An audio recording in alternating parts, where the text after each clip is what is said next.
Blood on a diner floor is usually a reason to call the police. But when a man wearing a $5,000 bespoke suit stumbles into your section bleeding out survival instincts, tell you to keep your mouth shut. Clara thought she was just saving a delirious drunk stranger from bleeding to death in a vinyl booth. She had no idea she had just harbored the most ruthless syndicate boss in Chicago. 1 week later, that single act of desperate mercy would violently rewrite her entire destiny. Rain lashed against the greasy front windows of Starlight Diner, blurring the neon lights of Damen Avenue into streaks of bleeding red and blue. Clara Jenkins dragged a damp rag across the cracked Formica counter, her shoulders aching from an 8-hour shift that was supposed to end 3 hours ago. At 2 a.m, the diner was a sanctuary for the city's ghosts, insomniacs, weary cab drivers, and those who had nowhere else to go. Footsteps slammed against the concrete outside, followed by the violent chime of the front doorbell. Clara didn't look up, immediately accustomed to the erratic entrances of late-night drunks, but the heavy, irregular dragging sound, pulling across the checkered linoleum, forced her gaze upward. A man was leaning heavily against the edge of the nearest booth. He was tall, his broad shoulders straining against the fabric of a charcoal gray suit that screamed old money, completely out of place in a neighborhood where people counted pennies for pie. His head hung low, dark hair plastered to his forehead by the freezing Chicago rain. As he staggered forward, Clara caught the sharp metallic scent of copper cutting through the diner's perpetual aroma of stale grease and burnt coffee. He wasn't just drunk, he was dying. "Mister, you can't be in here like that," Clara said, her voice trembling as she noticed the dark crimson stain spreading across his pristine white dress shirt just beneath his ribs. The man collapsed into the vinyl booth, his head hitting the table with a dull thud. Clara rushed over, her heart hammering against her ribs. Up close, his face was strikingly handsome but brutally pale, his jaw clenched in agony. His dark eyes cracked open, locking onto hers with a terrifying predatory intensity that made her breath hitch. "Don't call the cops?" He rasped, his voice a low, gravelly command that brooked no argument. He grabbed her wrist with a hand slick with his own blood. The grip was surprisingly strong for a man half-conscious. "They're coming." Panic seized Clara. She was a 22-year-old girl struggling to pay for her younger sister's asthma medication. She didn't do crime, and she certainly didn't do gunshot wounds.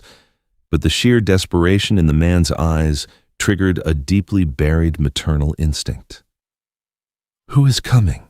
she whispered, grabbing a handful of thick paper napkins and pressing them hard against his bleeding side. He let out a sharp hiss. Before he could answer, the screech of tires echoed from the street. A black SUV had violently mounted the curb outside. "Hide me!" he breathed, his eyes rolling back. Adrenaline hijacked Clara's system. "Get up!" she hissed, hauling his heavy frame out of the booth. She practically dragged him behind the main counter and shoved him through the swinging wooden doors that led to the cramped, unlit dry storage pantry. She pushed him down behind towering stacks of flour sacks and canned tomatoes, pressing her hand over his mouth, just as the diner's front bell violently chimed again. Clara sprinted back to the counter, snatching the bloody napkins from the booth and throwing them into the trash bin, wiping the remaining blood droplets on the table with her rag, just as 2 men stepped into the light. They wore cheap leather jackets, their faces hardened eyes scanning the empty diner like hunting dogs. The taller one, sporting a jagged scar across his chin, walked straight up to Clara. "A guy just came in here," the scarred man said, his hand resting casually inside his jacket, right where a holster would sit. Tall, dark suit, bleeding. Clara swallowed hard, forcing a look of bored annoyance onto her face. She pointed her rag toward the back exit door at the end of the hallway. "Yeah." Stumbled in, knocked over a chair, and went straight out the alley door.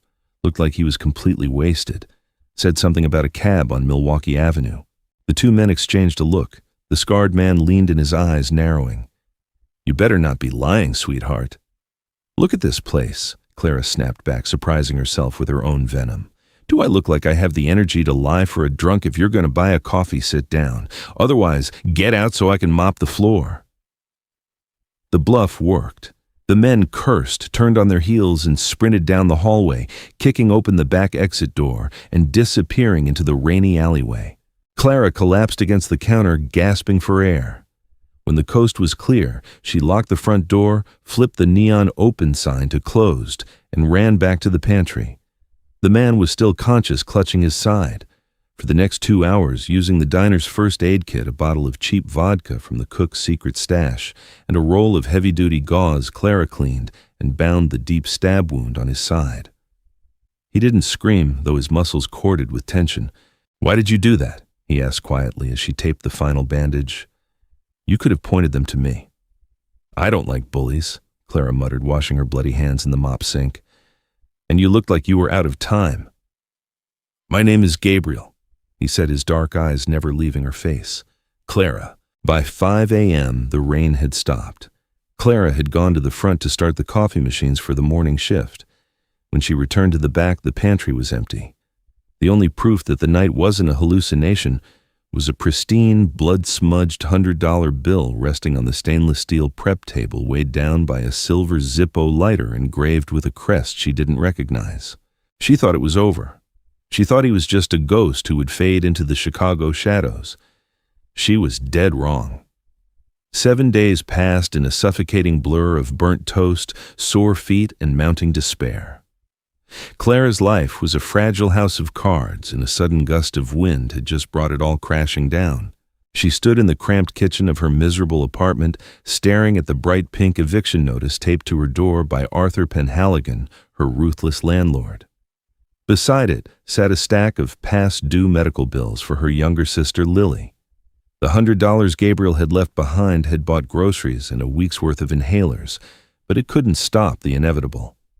By Friday, they would be sleeping on the streets. Clara walked to her shift at the diner on Thursday afternoon, feeling completely numb. The afternoon rush was unforgiving. She poured coffee, smiled through the exhaustion, and ignored the inappropriate comments from the regulars. The memory of the bleeding man in the bespoke suit felt like a fever dream, an event that belonged to a movie, not her grim reality. At exactly 4 p.m., the atmosphere in the Starlight Diner shifted violently. It started with a low rumble outside. 3 sleek armored black Lincoln Navigators pulled up along Damen Avenue, blocking the street entirely. Customers sitting by the windows stopped chewing.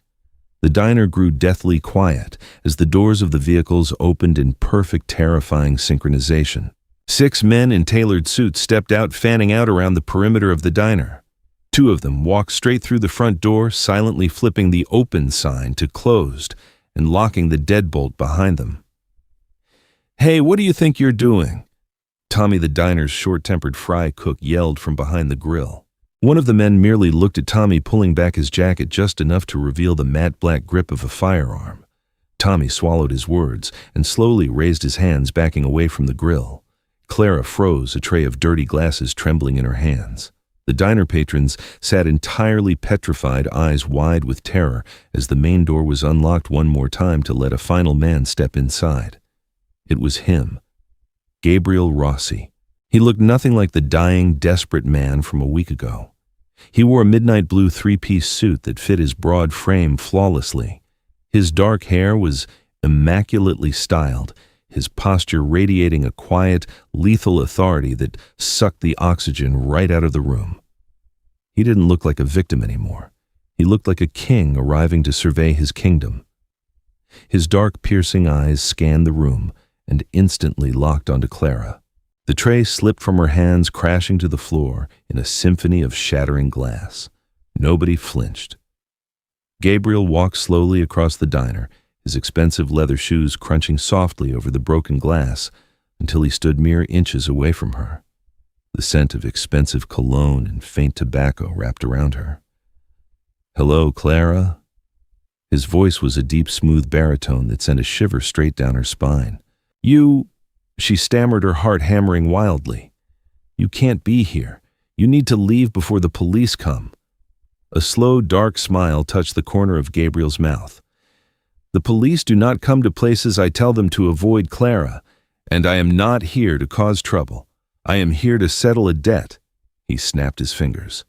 One of his men stepped forward, placing a thick, unmarked manila envelope on the counter next to Clara. "What is this?" she whispered, her hands shaking as she stared at it. "Open it," he commanded softly. Clara hesitated, then reached out, sliding her finger under the flap. She pulled out a stack of documents. The first was a medical invoice from Chicago General Hospital. It was Lily's account.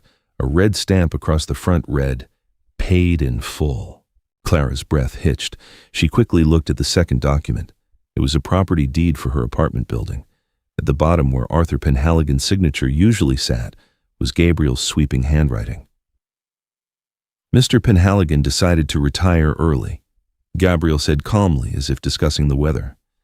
He has vacated the premises. The building belongs to you now. Tears welled in Clara's eyes. It was impossible. It was hundreds of thousands of dollars. I can't accept this. I just gave you some bandages and a place to hide. This is too much. Who are you? Gabriel leaned in slightly, his presence completely enveloping her. My name is Gabriel Rossi. Last week the Castellano family tried to orchestrate a coup and leave me bleeding out in an alley. By hiding me, you didn't just save a man, Clara. You saved the head of the Rossi syndicate, and the Rossi family always pays its debts. Clara felt the room spin. The Rossi syndicate. She had grown up hearing whispers of them, the ghosts who ran the docks, the politicians, the underground casinos. She had saved a mafia boss. Consider your debt paid then, Clara managed to say, pushing the envelope back toward him, terrified of the strings attached. We're even. Please just go. Gabriel didn't touch the envelope.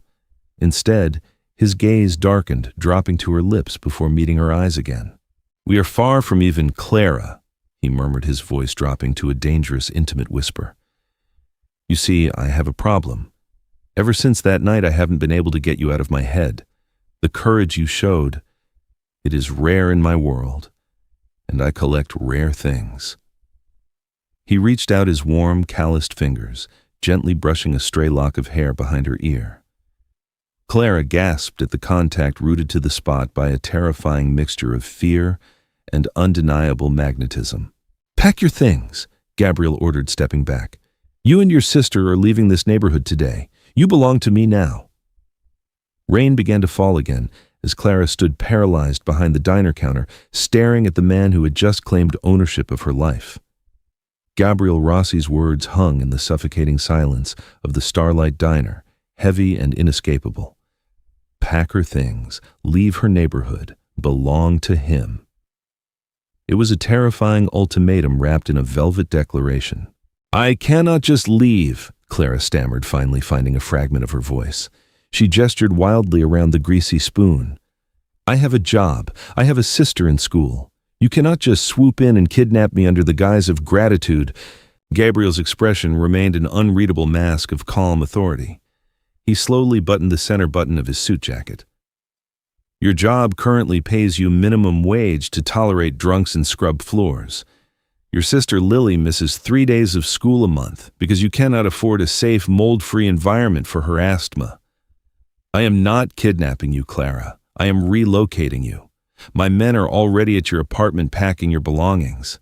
Lily is currently sitting in the back seat of a heated, armored car outside eating a chocolate croissant. Panic flared hot and sharp in Clara's chest. You went near my sister. She did not wait for an answer. Clara shoved past him, her worn sneakers slipping slightly on the broken glass, and burst through the front doors of the diner into the chilling Chicago afternoon. True to his word, sitting at the curb, was a massive black SUV with heavily tinted windows.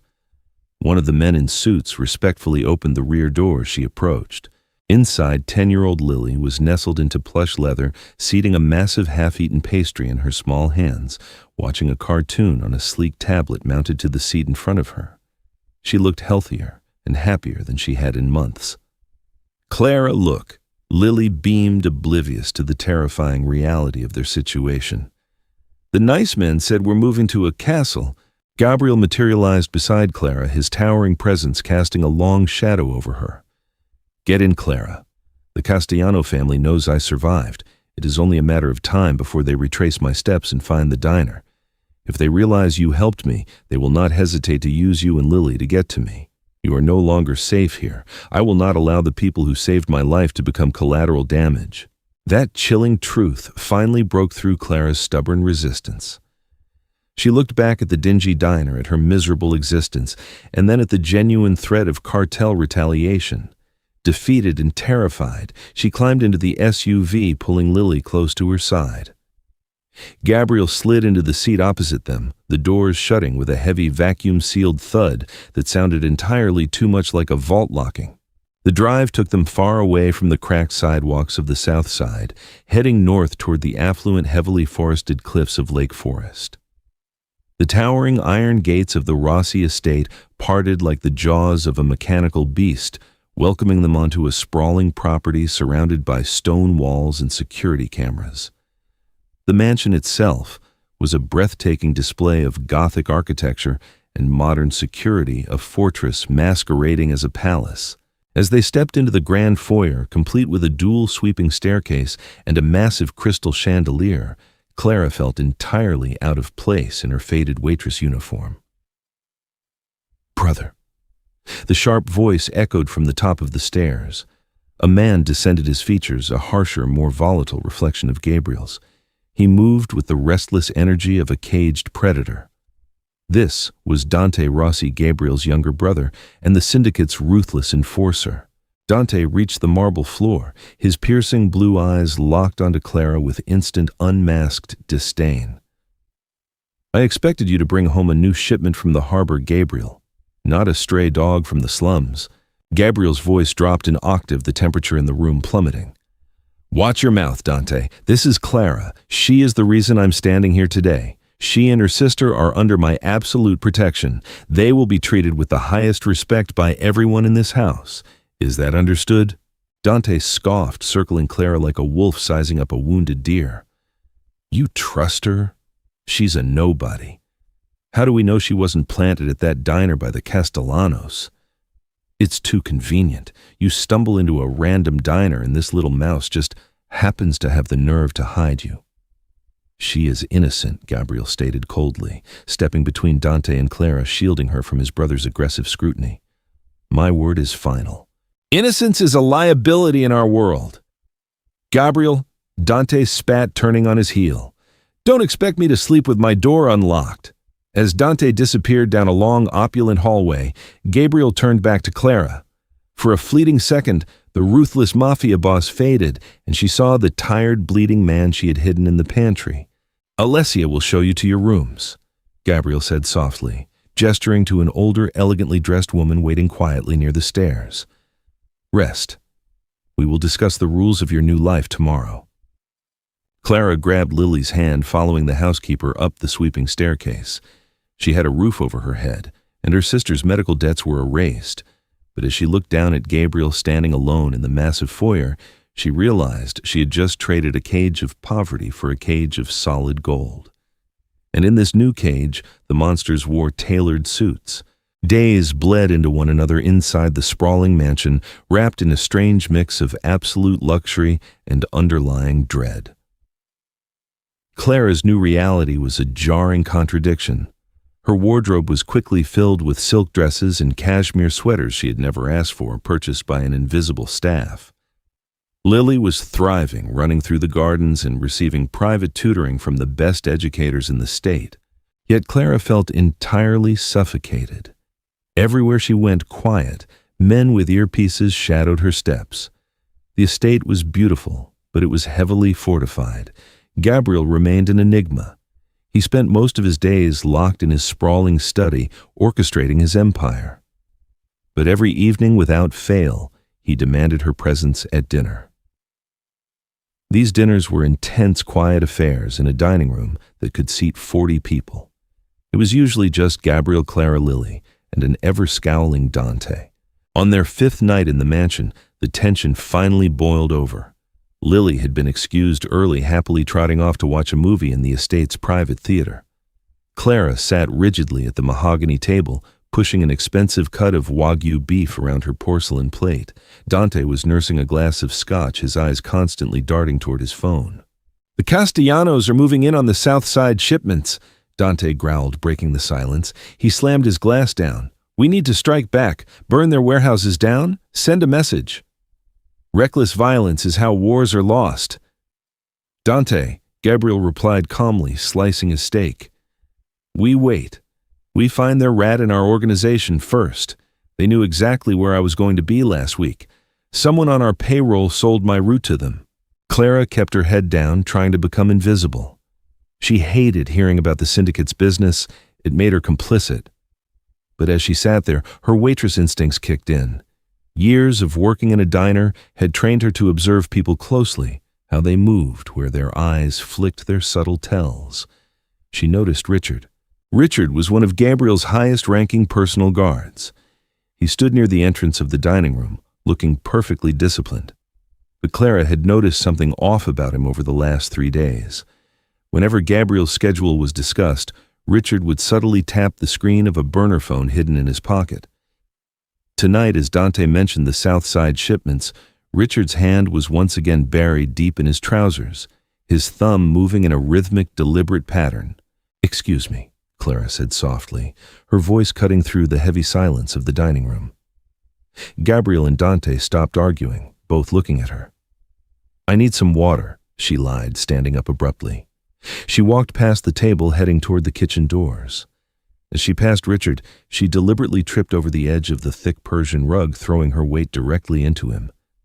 "Hey, watch it!" Richard grunted instinctually, throwing his hands out to steady her. As he did, the burner phone slipped from his pocket, clattering violently onto the hardwood floor. The screen lit up brilliantly, displaying an active text message thread. Clara scrambled to her feet, gasping in fake embarrassment.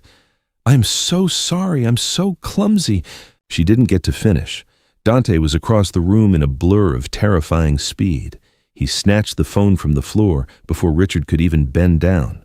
Dante looked at the screen, his face draining of color, before flushing with pure, homicidal rage. "Coordinates," Dante whispered, his voice trembling with fury. "You just sent him our South Side shipment coordinates." Richard's eyes went wide with terror. He reached inside his jacket for his weapon, but Gabriel was faster. In a movement so fluid and brutal it made Clara sick, Gabriel drew a silver pistol from a hidden shoulder holster and fired a single deafening shot. The gunshot echoed through the mansion like thunder. Clara screamed, covering her ears, as Richard collapsed to the floor, a dark pool of crimson instantly spreading across the pristine wood. The room plunged into a horrifying silence, broken only by the ringing in Clara's ears. She stood frozen, staring at the dead man on the floor, her breathing shallow and panicked. The reality of the Mafia had just violently invaded her gilded cage. Gabriel lowered his weapon, his face devoid of all emotion. He looked down at Richard's body, then slowly raised his dark eyes to meet Clara's terrified gaze. "Take him to the incinerator." Gabriel ordered his other guards, his voice chillingly calm. Dante stared at Clara, his previous disdain replaced by a look of shocked realization. She hadn't tripped on accident. She had exposed the rat. Gabriel walked slowly toward Clara, holstering his weapon.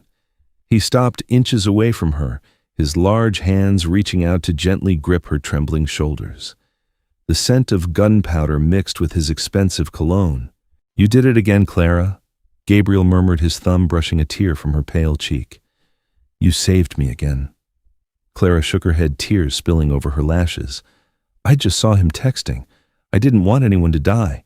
I didn't want this. This is my world," Gabriel said, his grip tightening slightly possessively. "And whether you want it or not, you are deeply tangled in it now. You proved your loyalty. Now, no one in this family will ever doubt you." He leaned in, his lips hovering dangerously close to her ear. "You are not just a guest anymore, Clara. You are mine to protect. And heaven help the Castellanos when I find out who is on the other end of that phone." Sleep refused to come that night. Clara paced the length of her sprawling bedroom, her bare feet sinking into the plush Persian rug. The luxurious surroundings, a massive 4-poster bed draped in Egyptian cotton walls, adorned with original oil paintings, and a fireplace crackling warmly in the corner, felt completely suffocating.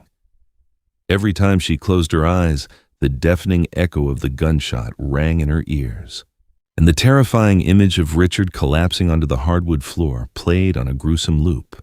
She was living in a nightmare draped in velvet.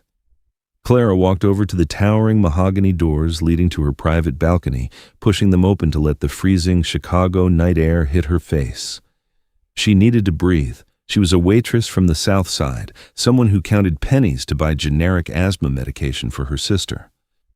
Now, she was an accessory to murder in a multi-million-dollar fortress in Lake Forest. A soft knock interrupted her spiraling thoughts. Before she could answer, the door unlatched and Gabriel stepped inside. He had stripped off his suit jacket and tie, his crisp white dress shirt unbuttoned at the collar, revealing the faint shadow of a dark tattoo on his collarbone. He looked exhausted, the ruthless syndicate boss temporarily replaced by a weary man carrying the weight of an empire. In his hand, he held a heavy crystal tumbler of amber liquid. "You are awake," Gabriel murmured, closing the door softly behind him. He crossed the room, his dark eyes taking in her trembling frame. "I heard pacing. The guards beneath your balcony said you hadn't turned out the lights." "How could I?" Clara whispered, wrapping her arms around her thin frame to ward off the chill. "A man died tonight, Gabriel, right in front of me. You shot him without blinking." Gabriel set his glass on the marble mantel, his expression hardening slightly, though his eyes remained fixated on her. "I eliminated a threat. Richard was selling my movements to Victor Castellano. If you had not exposed him, our warehouses would have been ambushed tonight. Dozens of my men would have burned to death. You did not cause his death, Clara. His treason did. But I pointed him out." She cried, a tear finally breaking free and tracking down her cheek. "I'm not like you. I can't just brush off blood on the floor." In 3 long strides, Gabriel closed the distance between them. He did not touch her, but his towering presence enveloped her, radiating a fierce protective heat. "You are not like me. That is precisely why you are here. My world is filled with vipers and sycophants. You are the only completely honest thing I have encountered in a decade." He reached into his pocket and pulled out a slim velvet box bearing the gold insignia of Cartier. He clicked it open to reveal a stunning Juste un Clou bracelet, a solid gold nail curled into an elegant band glittering with crushed diamonds. "Hold out your wrist," he commanded softly. Clara hesitated, but the raw intensity in his gaze compelled her to obey. Gabriel took her trembling hand, his calloused thumbs brushing gently over her pulse point, before snapping the heavy gold bracelet around her wrist. The metal was cool, but his touch burned. "A nail," Gabriel explained, his voice dropping to a hypnotic, gravelly whisper. "To remind you that you are anchored to me now. You saved my life and you saved my family tonight. You belong to the Rossi Syndicate, Clara, and I protect what is mine." The next morning, the atmosphere in the mansion had shifted. The underlying tension of a mole in the house was gone, replaced by a hyper-focused preparation for war. Clara walked down the sweeping staircase, her Cartier bracelet heavy on her wrist, only to find Dante waiting for her in the grand foyer. He wasn't scowling. For the first time, Dante looked at her with genuine respect. "Walk with me," Dante said, gesturing toward the sprawling manicured gardens. Clara followed him outside, the morning frost crunching under their shoes. Dante stopped near a massive marble fountain, pulling a sleek matte black object from the inside of his tailored coat. It was a custom Sig Sauer P365 handgun, impossibly small and terrifyingly real. He held it out to her handle first. "What is that?" Clara gasped, taking a step back. A necessity," Dante replied flatly. "You embarrassed Victor Castellano last night by ruining his ambush. In our world, an embarrassment is paid for in blood. You are Gabriel's weakness now, which means you are their primary target. Take it." Clara shook her head violently. "I don't know how to use that. I pour coffee, Dante." Dante grabbed her hand, forcing the cold grip of the weapon into her palm. "Then you will learn. I will personally teach you. You are not a waitress anymore, Clara. You are a Rossi by extension, and Rossis do not cower." He paused, his blue eyes softening just a fraction. "You proved you have a spine last night. Do not lose it now." That evening, the true weight of Dante's warning materialized. Gabriel informed Clara that she would be accompanying him to a highly sensitive, legitimate business dinner downtown. It was a public display, a message to the Castellano family that the Rossi Empire was unshaken.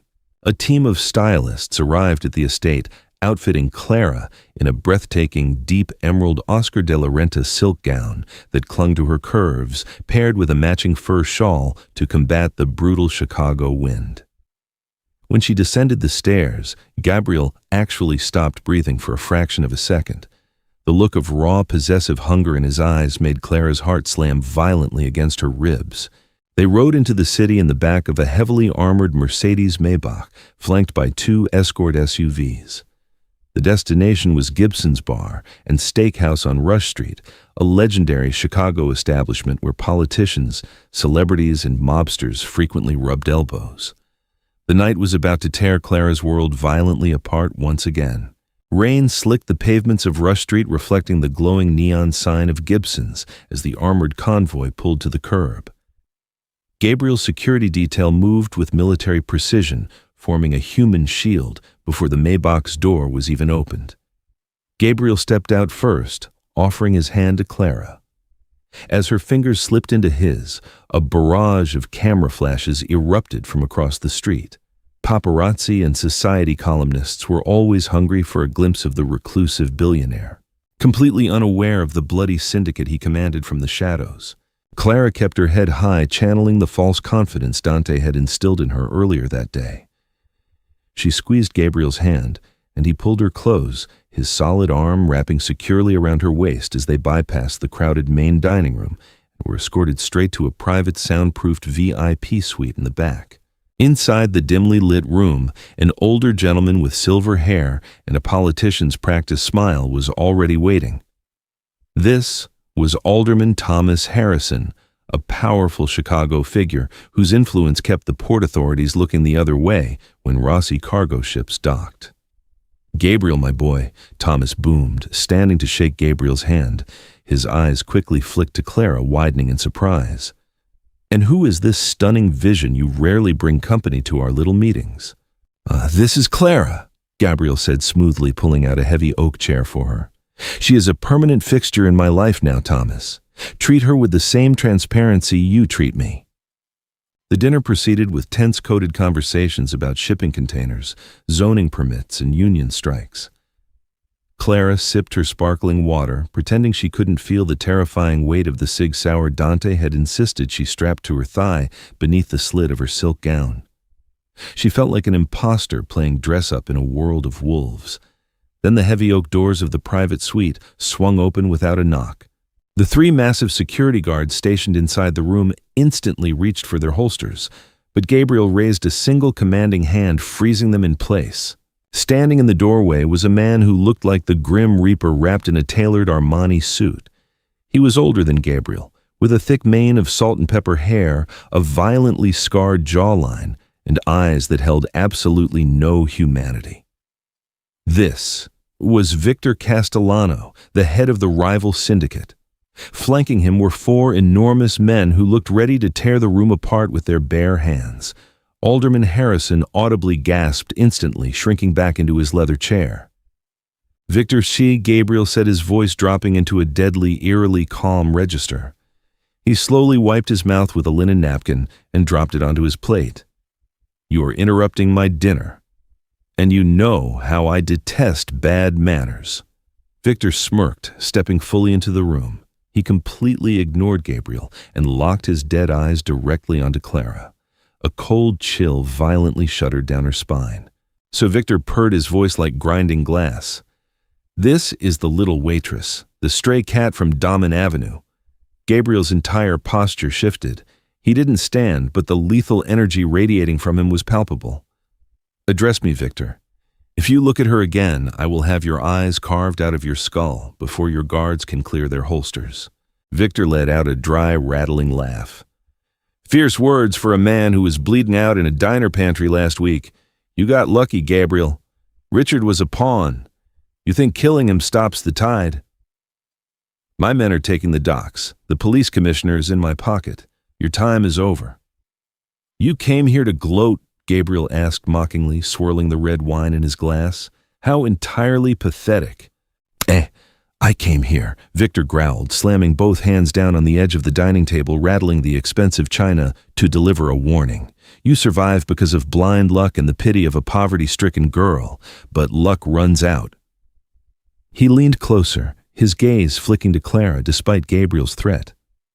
I hear you have a lovely little sister, Clara. Lily was tragic about her asthma. It would be a real shame if her medication got lost.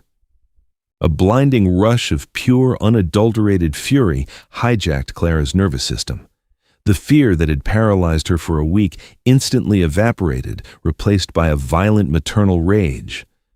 Before Gabriel could react, before Victor's guards could flinch, Clara stood up. Her chair scraped loudly against the hardwood floor. She didn't shout. She didn't tremble. She looked down at the Mafia Boss with eyes as cold as a Chicago winter. If you ever say my sister's name again," Clara said, her voice dead steady, dropping her hand to the slit of her emerald dress, letting her fingers brush the cold steel of the concealed weapon, "I won't wait for Gabriel to handle you. I will personally put a bullet in your throat." The silence in the room was absolute. Alderman Harrison looked like he was about to faint. Victor Castellano froze, staring at the 22-year-old girl in disbelief.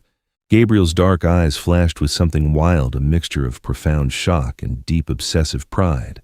He stood up slowly, towering over the table, a predatory smile curling his lips.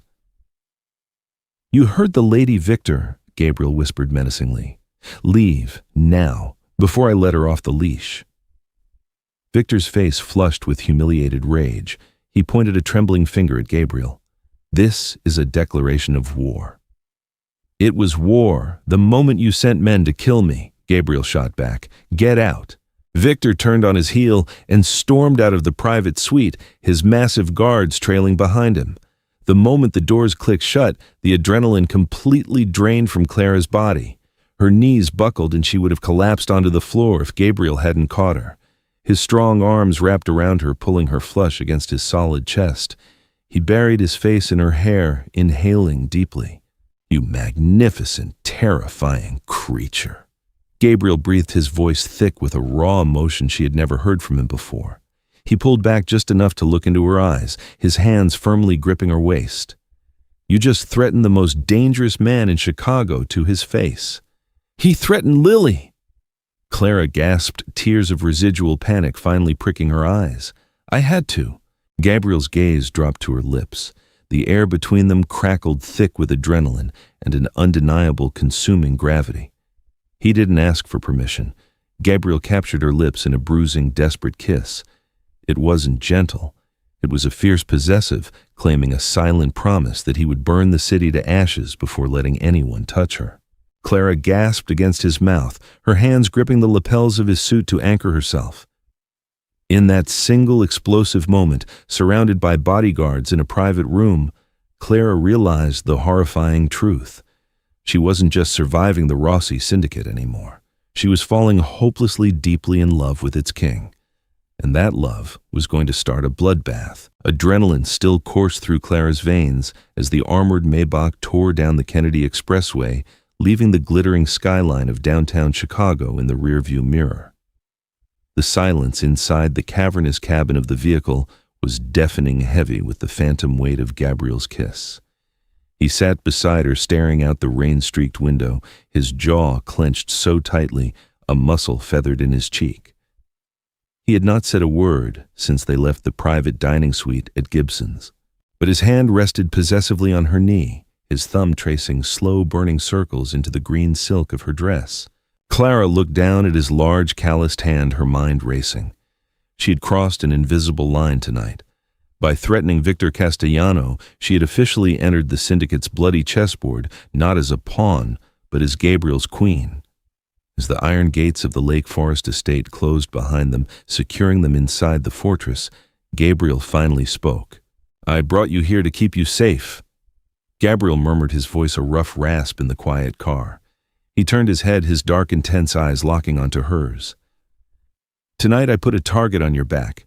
Victor is a proud, vicious animal. He will not let the disrespect of a waitress go unanswered."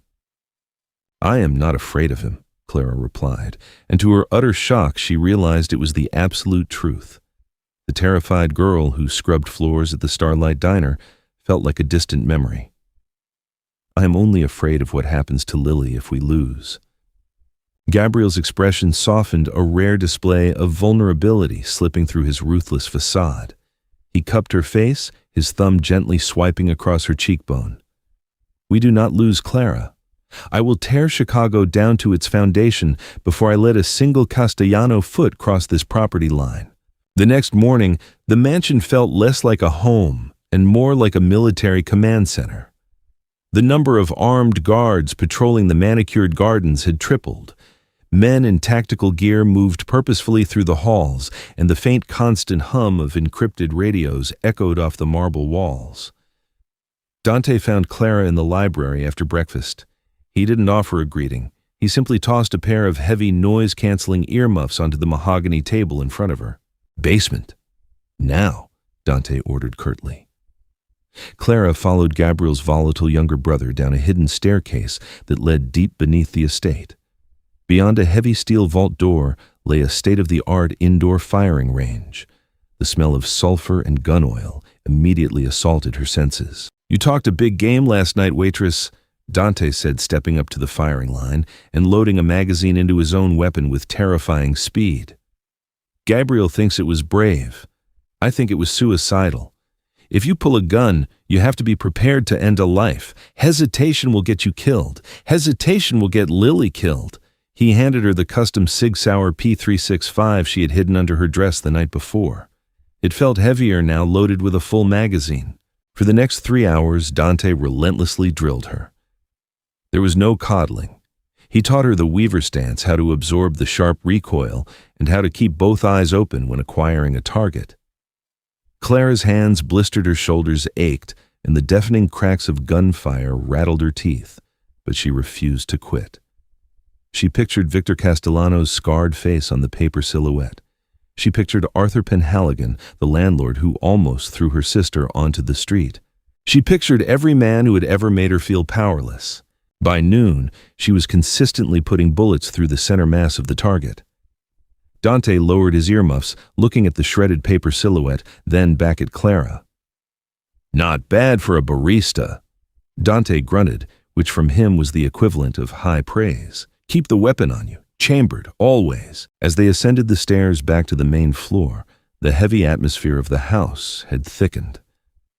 Gabriel was standing in the grand foyer, surrounded by his top lieutenants. His face was a mask of cold, calculating fury. He held a stack of printed surveillance photos in his hand. Clara walked over, her heart dropping as she recognized the man in the photographs. It was Alderman Thomas Harrison, the politician from the dinner the night before, handing a thick leather briefcase to one of Victor Castellano's enforcers in a parking garage near Navy Pier. The alderman sold us out, Gabriel stated, his voice devoid of all emotion. Harrison had access to the architectural blueprints of this estate for zoning permits last year. He just handed Victor our security blind spots. They are coming, Dante said, his hand instinctively dropping to his sidearm. When? Gabriel looked up, his eyes locking onto Clara with terrifying intensity. Tonight. Midnight brought the storm both literally and figuratively. Violent thunder crashed over Lake Michigan, the torrential downpour masking the mechanical whir of grappling hooks, breaching the western stone walls of the Rossi estate. Clara was wide awake, sitting on the edge of her four-poster bed, fully dressed in dark jeans and a tactical sweater Dante had provided. The heavy weight of the Sig Sauer pressed securely against her thigh in a drop-leg holster. When the alarms finally triggered, they didn't blare like a traditional siren. It was a silent alarm system. The ambient lighting in the mansion instantly shifted from a warm yellow to a piercing, bloody crimson, and the heavy steel shutters slammed down over the floor-to-ceiling windows with a series of deafening crashes. The assault had begun. Clara didn't freeze. The hours of mental preparation and Dante's brutal training kicked in. She bolted out of her bedroom, sprinting down the red-lit corridor toward the east wing where Lily's suite was located. The muffled staccato of automatic gunfire echoed from the ground floor, vibrating through the floorboards beneath her feet. The Castellano hitmen were already inside the foyer. "Lily!" Clara screamed, bursting into her sister's room. The 10-year-old was huddled under her duvet, her eyes wide with absolute terror, clutching her asthma inhaler like a lifeline. "Clara, what's happening?" Lily sobbed, coughing as panic restricted her airways. "We are playing a game, baby," Clara lied smoothly, her voice remarkably steady despite the chaotic warfare erupting downstairs. She grabbed Lily's hand, pulling her out of bed. "We have to go to the basement panic room, just like Gabriel showed us. Stay behind me and stay quiet." Clara peeked out of the bedroom door. The second-floor hallway was clear, but the sounds of brutal hand-to-hand combat and shattered glass drifted up the grand staircase. She gripped her pistol, her finger resting cautiously just outside the trigger guard, and guided Lily toward the servants' back stairwell. They made it halfway down the narrow, unlit wooden steps when the door at the bottom violently kicked open. A massive man dressed in black tactical gear stepped onto the landing. He wasn't one of Gabriel's guards. The Castellano crest was stitched into the shoulder of his ballistic vest. He carried a suppressed submachine gun, his eyes scanning the darkness before locking onto Clara and the child cowering behind her. A nasty grin spread across the hitman's face. "Well, well, look what I found. The boss said bringing the kid back alive is worth a double payout." He raised his weapon. Time seemed to completely fracture and slow down for Clara. Dante's harsh voice echoed in her mind. "Hesitation will get Lily killed." She didn't think. She didn't bargain. Clara pushed Lily flat against the wall, raised the Sig Sauer with both hands, aligned the glowing tritium sights with the center of the man's chest, and squeezed the trigger. Crack, crack, crack. The deafening reports in the enclosed stairwell were blinding. 3 hollow-point rounds tore through the unprotected gap between the man's ballistic vest and his throat. The hitman's eyes widened in profound shock. His submachine gun clattered uselessly down the wooden steps as he collapsed backward, crashing heavily onto the landing below, dead before he stopped rolling. Clara stood frozen, her hands trembling violently as the gun smoke curled upward into the crimson emergency lights. She had just killed a man. The metallic scent of blood and copper instantly brought her back to the night she first met Gabriel in the diner. "Clara," Lily whimpered, staring at the motionless body blocking their path. Swallowing the bile rising in her throat, Clara forced herself to move. "Don't look at him, Lily. Close your eyes. We have to step over him." Shielding her sister's face, Clara navigated past the bleeding corpse, pushing through the door into the massive underground kitchen. The room was utterly destroyed. Pots, pans, and shattered plates littered the tile floor. Suddenly, a pair of strong arms grabbed Clara from behind, violently pinning her arms to her sides and knocking the gun from her grip. It skittered across the tiles, completely out of reach. "Got the bitch!" A second Castellano enforcer yelled, wrestling a thrashing Clara to the ground, while a third man lunged toward a screaming Lily. "No, leave her alone!" Clara shrieked, kicking wildly, her fingernails clawing desperately at the man's tactical gear. Before the third man could grab Lily, a shadow detached itself from the pantry doorway. Gabriel moved with a terrifying primal grace. He didn't use a gun. He stepped behind the man, reaching for Lily, wrapping a piano wire garrote around his throat and violently twisting. A sickening snap echoed through the kitchen, and the man dropped instantly. The enforcer pinning Clara froze, releasing her to reach for his sidearm. It was a fatal mistake. Gabriel drew a combat knife from his belt and threw it with lethal precision. The blade buried itself to the hilt in the man's chest. He crumpled backward, landing heavily on the shattered china. Silence descended on the kitchen, broken only by Lily's ragged breathing. Gabriel stood amidst the carnage, his white dress shirt completely soaked in blood, both his own and his enemies'. He looked like a god of war, terrifying and absolute. His dark eyes darted frantically around the room until they landed on Clara, who was scrambling across the floor to pull Lily into her arms. Gabriel dropped to his knees in the broken glass, pulling both Clara and Lily into a crushing embrace. His massive frame completely shielded them. He buried his face in Clara's neck, his breathing heavy and erratic. "Are you hurt?" He rasped, his hands frantically checking her for wounds. "Tell me you are not hurt." "I'm okay." Clara choked out, clinging to the lapels of his ruined shirt, the adrenaline crash finally hitting her. She looked over his shoulder at the man she had shot in the stairwell. Gabriel, I killed someone. I shot him." Gabriel pulled back, cupping her face with blood-stained hands. Instead of horror, his eyes burned with fierce, unwavering devotion. "You survived," Gabriel whispered, kissing her forehead fiercely.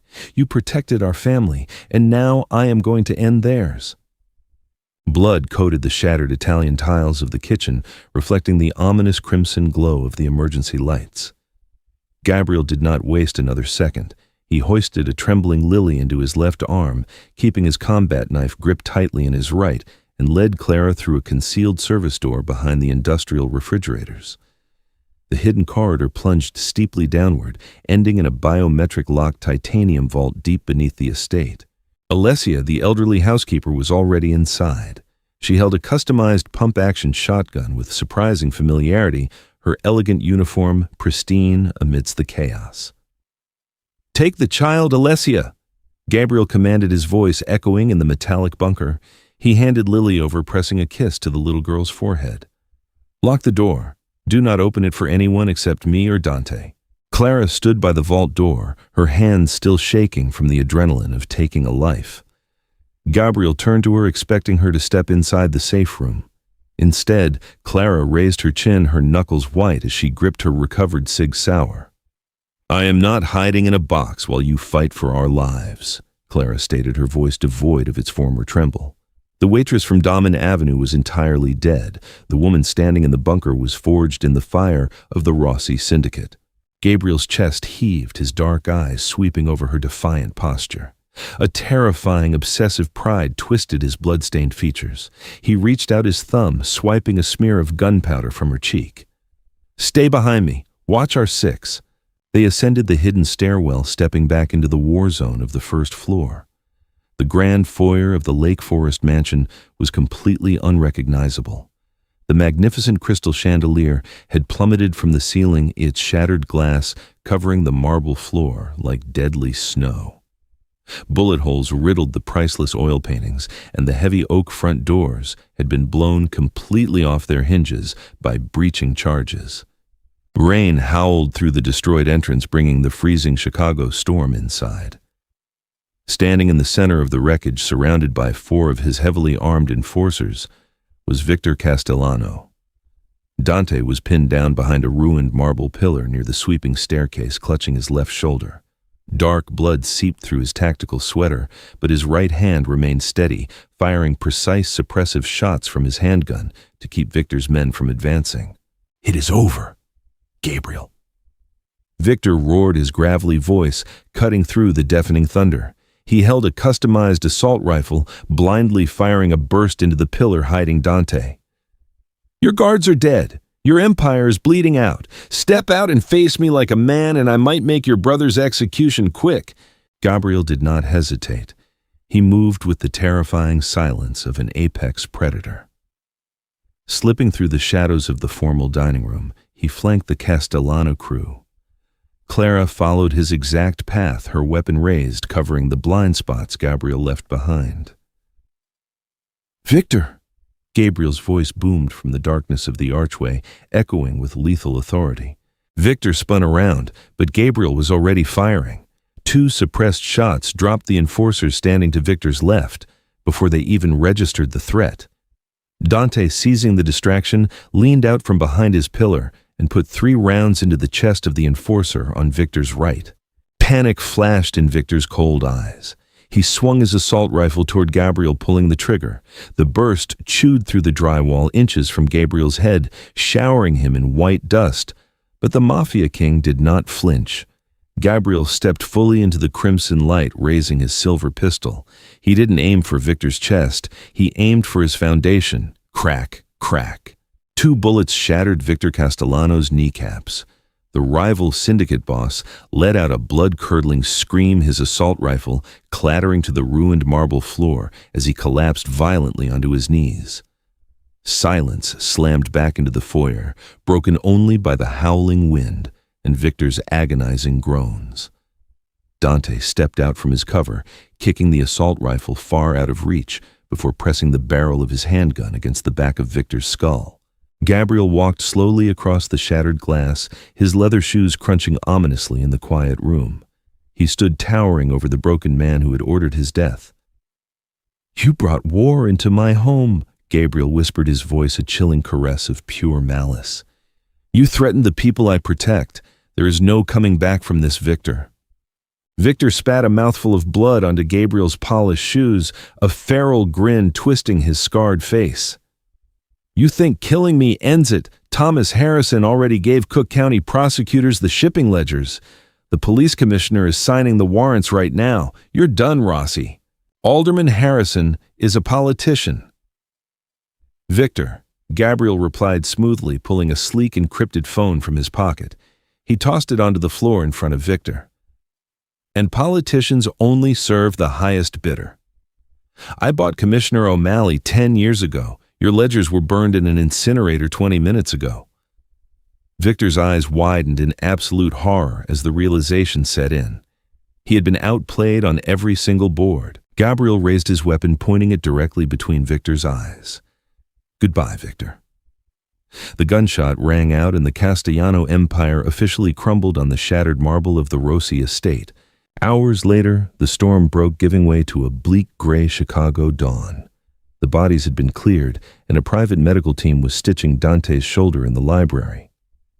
Clara stood on the balcony of the master suite, wrapped in Gabriel's heavy suit jacket, staring out at the manicured grounds. The Cartier nail bracelet felt heavy on her wrist, a permanent anchor to this violent world. The heavy wooden doors clicked open, and Gabriel stepped onto the balcony. He had washed the blood from his skin and changed into a clean black shirt, though the exhaustion of the night lingered in his dark eyes. He wrapped his arms around Clara from behind, pulling her flush against his chest, burying his face in the crook of her neck. "It is over," Gabriel murmured, his breath warm against her skin. "Alderman Harrison is currently sitting in the trunk of a car at the bottom of Lake Michigan. The Castellano territory is ours. You and Lily will never have to look over your shoulders again." Clara leaned back into his solid embrace, covering his large hands with her own. She had started the week pouring stale coffee for loose change, terrified of eviction. Now she was standing on the balcony of a fortress, the undisputed queen of the most powerful criminal syndicate in the Midwest. "I know," Clara whispered, turning in his arms to look up into the eyes of the ruthless Mafia Boss who had rewritten her destiny. She reached up, pulling his lips down to hers. "Long live the king." Clara went from pouring coffee in a dingy diner to reigning as the undisputed queen of Chicago's most dangerous mafia empire, proving that sometimes the darkest paths lead to the fiercest love. Her courage saved Gabriel, but it was her ruthlessness that secured their throne. Did Clara make the ultimate sacrifice of her innocence, or was she always destined for this velvet-draped throne of power? If you enjoyed this heart-pounding mafia romance drama and want more intense, thrilling stories, hit that like button, share this video with your friends, and subscribe to the channel. See you next time.